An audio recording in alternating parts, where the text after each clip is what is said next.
जय श्री माता जी। आप सभी सहजी भाई और बहनों का today Sahajayoga news India YouTube channel पर हृदय से स्वागत है। आज हम एक नए सहजयोग आर्टिकल को सुनेंगे और सविस्तर में आज के विषय का अर्थ समझेंगे। हम सभी सहज साधकों साधिकाओं को श्री मां ने हमारी सोई शक्ति को जागृत कर विभिन्न प्रकार के ऊर्जा संकेतकों के माध्यम से विभिन्न निराकार शक्तियों से मूक वार्तालाप के योग्य बना दिया है। किंतु ये बहुतायत में देखा गया है कि हम में से अधिकतर सहज ध्यान अभ्यासी चैतन्य की मौन भाषा को ठीक प्रकार से समझ नहीं पाते और गलत आंकलन के कारण अक्सर विपरीत निष्कर्ष पर पहुंचकर निरर्थक पीड़ा व उत्पीड़न के भागी स्वयं भी बनते हैं और अन्य सहजियों को भी उस यंत्रणा का हिस्सा बना देते हैं। चक्रों नाड़ियों में ऊर्जा संकेत एक मौन वार्तालाप, इस विषय पर हम सविस्तर में बात करने वाले हैं। आप सभी सहजी लोग इस आर्टिकल को आखिर तक जरूर सुनेगा। चक्रों नाड़ियों में ऊर्जा संकेत एक मौन वार्तालाप। चक्रों नाड़ियों में ऊर्जा संकेत एक मौन वार्तालाप भाग 1। यह सहजयोग का आर्टिकल इम्पल्सस फेसबुक पेज से साभार किया गया है। हम सभी सहज साधकों साधिकाओं को श्री मां ने हमारी सोई शक्ति को जागृत कर विभिन्न प्रकार के ऊर्जा संकेतकों के माध्यम से विभिन्न निराकार शक्तियों से मूक वार्तालाप के योग्य बना दिया है। किंतु ये बहुतायत में देखा गया है कि हम में से अधिकतर सहज ध्यान अभ्यासी चैतन्य की मौन भाषा को ठीक प्रकार से समझ नहीं पाते और गलत आंकलन के कारण अक्सर विपरीत निष्कर्ष पर पहुंचकर निरर्थक पीड़ा व उत्पीड़न के भागी स्वयं भी बनते हैं और अन्य सहजियों को भी उस यंत्रणा का हिस्सा बना देते हैं। वास्तव में हमें जो भी ऊर्जा संकेत प्राप्त होते हैं वो केवल और केवल हमारे चित्त स्वभाव की प्रतिक्रिया स्वरूप ही महसूस होते हैं। यदि हम अपने चित्त को पूर्ण रूप से शून्य में स्थापित कर लें तो हमारा यंत्र किसी भी प्रकार के ऊर्जा संकेतों को प्रकट नहीं करेगा।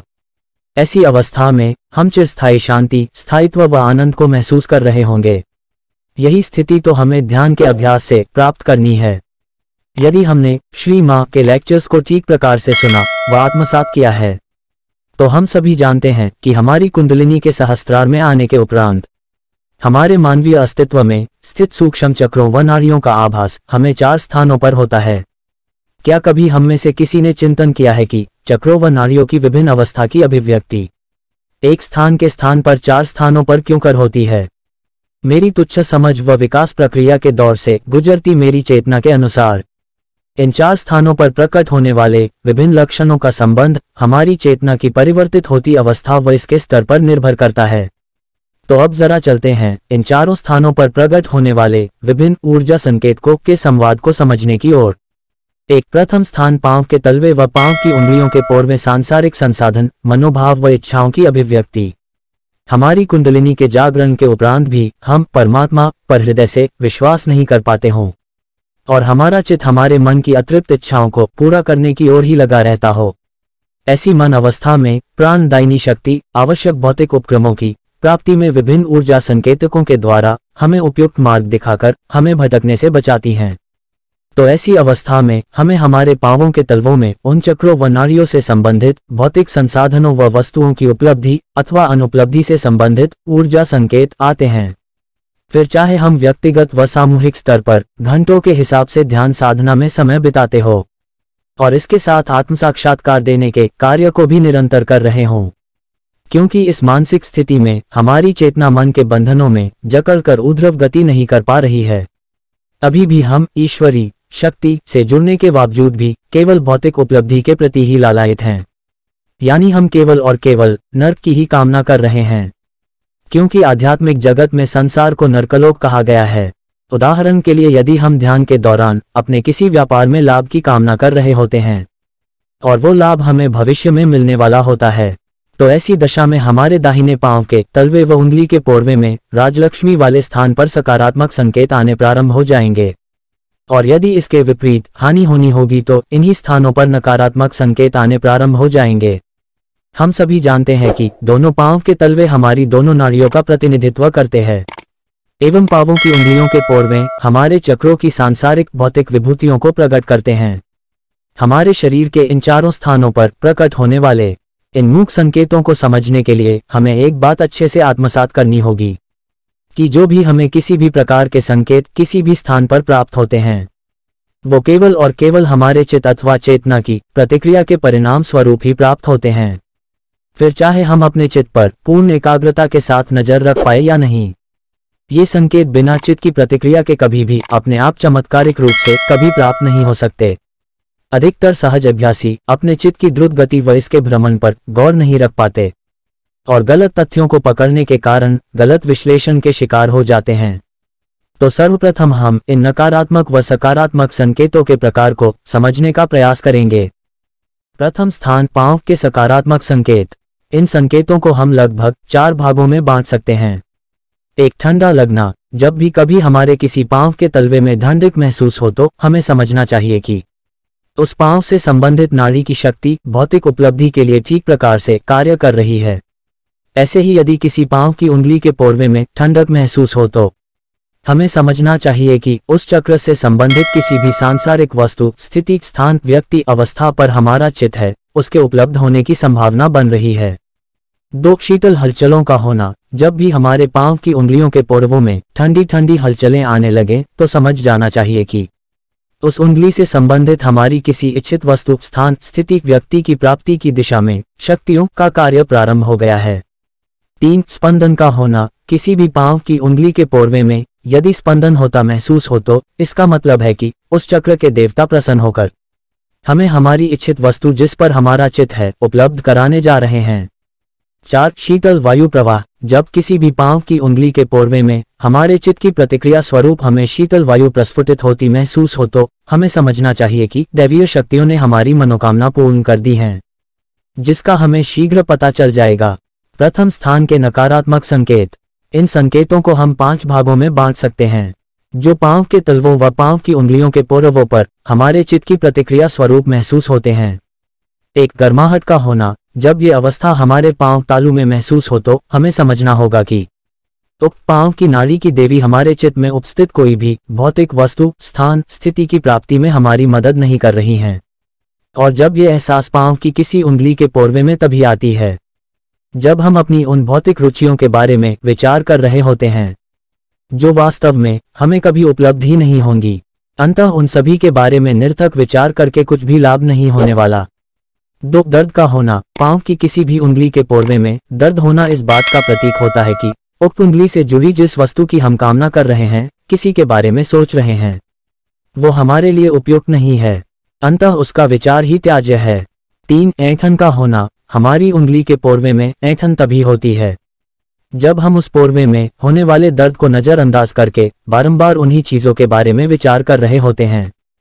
तो ईश्वरी शक्ति हमें ऐंठन देकर हमें सत्य बताना चाहती हैं। 4, जलन का होना। पांव की किसी भी उंगली के पोरवे में यदि किसी भी प्रकार की जलन होती प्रतीत हो तो समझना चाहिए कि उस उंगली से संबंधित उक्त चीज के मिलने की संभावना ही नहीं है। अंततः उस चीज से संबंधित इच्छा करना, उस पर चित्त रखना ही व्यर्थ है। 5, तीव्र चुभन का होना। जब हमारे पांव के तलवे में तीखी सुई जैसे चुभने का अनुभव हो तो हमें समझना होगा कि उस पांव की नाड़ी की शक्ति उन भौतिक स्थितियों को प्राप्त करने में हमारी मदद नहीं करेगी जिसके बारे में हम निरंतर सोच विचार कर रहे हैं। और यदि किसी उंगली के पोरवे में तीखी चुभन हो तो उस उंगली से संबंधित हमारी कोई चिरप्रतीक्षित वस्तु, स्थान, स्थिति, अवस्था, मानव हमें कभी भी उपलब्ध नहीं होंगे, अथवा उस तीखी चुभन देने वाली उंगली से संबंधित कोई भी भौतिक संसाधन, स्थान, वस्तु, व्यक्ति को हम खोने जा रहे हैं। 2, द्वितीय स्थान हथेली व उंगलियों के पोरवे चक्रों की विशेषताओं, गुण, दोष व शरीर के अंगों की स्थिति का प्रगटीकरण।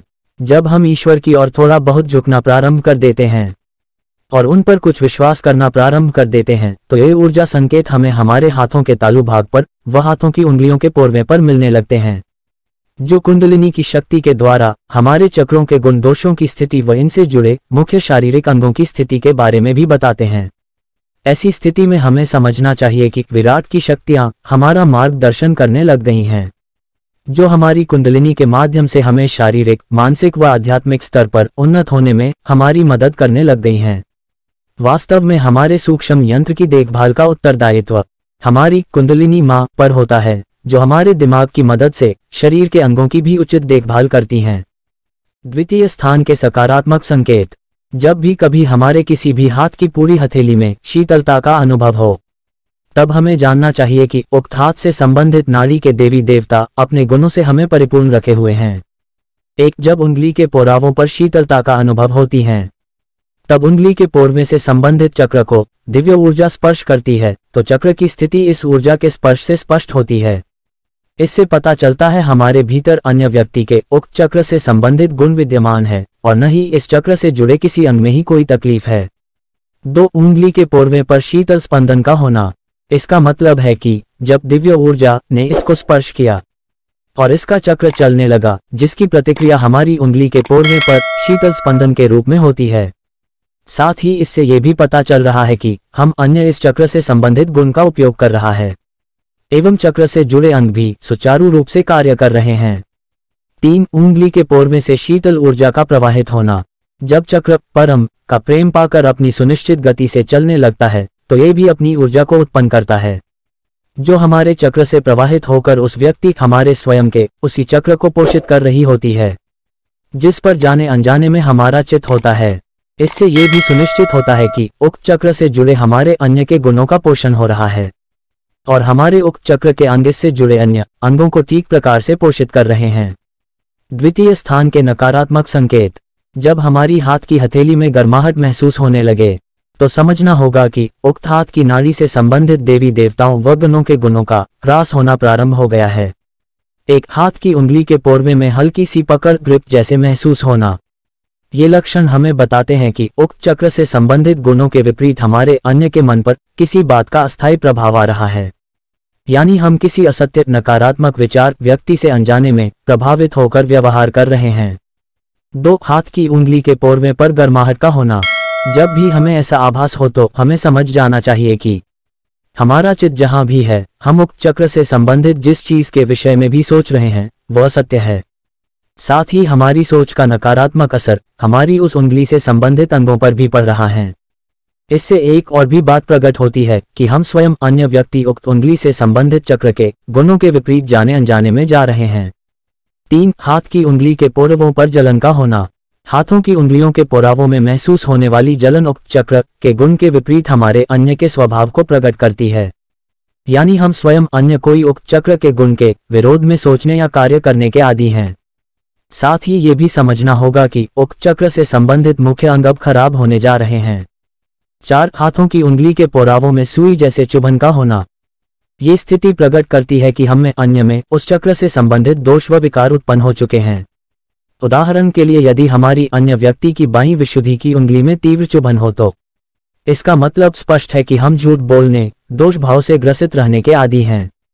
साथ ही इससे यह भी स्पष्ट होता है कि हमारे गले के बाएं हिस्से में कोई रोग भी उत्पन्न हो चुका है।